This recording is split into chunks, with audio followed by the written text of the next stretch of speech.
The Little Lost Bird. On a crisp autumn morning, when the air was filled with the earthy scent of fallen leaves, a young sparrow named Pip found himself lost in a vast bustling city park. Pip was small, with feathers still a bit ruffled from his last molt, and he had yet to learn the courage to travel far from his family.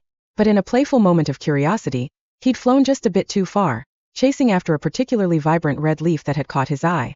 Now, as he perched alone on a high branch, he felt a pang of worry settle in his tiny chest.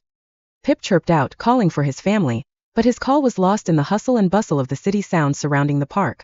Below him, people walked briskly, lost in their thoughts, and children played in small groups, laughing and chasing each other. Pip chirped again, a little louder this time, hoping someone would notice his plight. Across the park, Mr. Harris was taking his usual morning walk. He was an elderly man with a gentle smile, his white hair peeking out from under a flat cap, and his eyes bright with the wisdom and kindness that comes from many years of life. Mr. Harris took comfort in his routine. He enjoyed walking slowly, savoring the changing seasons, and greeting the little creatures he often encountered along the way. That morning, he was just admiring the golden and crimson leaves that carpeted the paths when he heard a soft, hesitant chirp. Curious, he stopped, scanning the trees nearby. It didn't take him long to spot Pip, trembling on a high branch. The little bird looked lost and frightened, his tiny beak opening and closing in silent calls.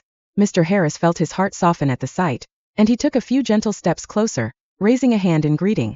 "Well, hello there, little friend," he murmured kindly. Pip looked down, his bright eyes catching the elderly man's warm smile. Something about Mr. Harris's presence felt safe, and with a careful hop, Pip fluttered down to a lower branch. He tilted his head, as if considering whether he should trust this human.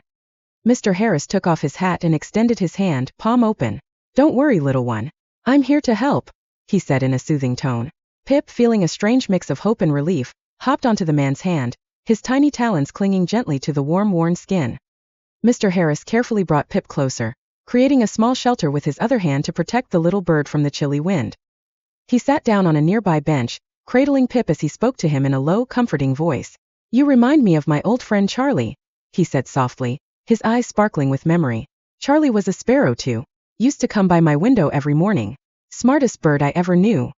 Though Pip couldn't understand every word, he sensed the kindness in the man's voice. He nestled deeper into Mr. Harris's hand, feeling a warmth that wasn't just from the man's skin but from his heart. For the first time since he'd lost his way, Pip felt a little less afraid. As the sun rose higher, casting a soft glow over the park, a group of children came running by. They paused when they saw Mr. Harris with the little bird, their eyes widening with curiosity and delight. One girl, who had bright red mittens and an infectious smile, tiptoed closer. "Is he okay?" she whispered, her eyes filled with concern. Mr. Harris nodded, smiling at the children. "This little one just lost his way. We're keeping him company until he's ready to go home." The children gathered around, taking turns gently stroking Pip's soft feathers. The little bird chirped contentedly, enjoying the warmth of so many caring hands. Soon he was surrounded by laughter and gentle voices, and it was as if he had a new flock of friends looking after him. One of the children, a boy with round glasses, piped up. "How will he find his family?" Mr. Harris looked thoughtfully at Pip and then at the children. "Well, birds are very smart," he said. "I think he remembers the way. He just needs a little help getting back on track." With that, he showed the children how to carefully scan the trees, searching for nests hidden among the branches. They walked slowly, looking up at the leaves, calling out softly to other sparrows, hoping one would answer back. After a while, they heard a faint, familiar chirp in response to Pip's call. Mr. Harris and the children followed the sound until they reached a large oak tree with a nest tucked high up in its branches. Pip chirped excitedly, recognizing his home at last. Mr. Harris smiled as he lifted Pip gently towards the nest. "There you go, little one," he whispered. Pip looked at him, chirping one last time as if to say thank you, before he hopped back into the nest with his family. The children clapped and cheered, thrilled at the happy reunion.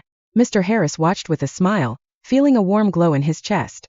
It was moments like these, simple yet filled with kindness, that made him believe there was so much goodness in the world. From that day forward, Mr. Harris and the children made it a habit to look out for all the little creatures in the park. Each day they walked together, watching for lost birds, injured squirrels, or even caterpillars that needed help crossing the path. With each creature they helped, they felt their hearts grow a little warmer, knowing they'd made a difference, however small. And Pip? Well, he often visited the oak tree by the park bench where Mr. Harris sat, chirping a greeting to his human friend. He would perch nearby, watching over the man who had once held him in his gentle hands, a silent thank you in every flutter of his wings. And though Pip had found his way back home, he'd never truly left Mr. Harris's side.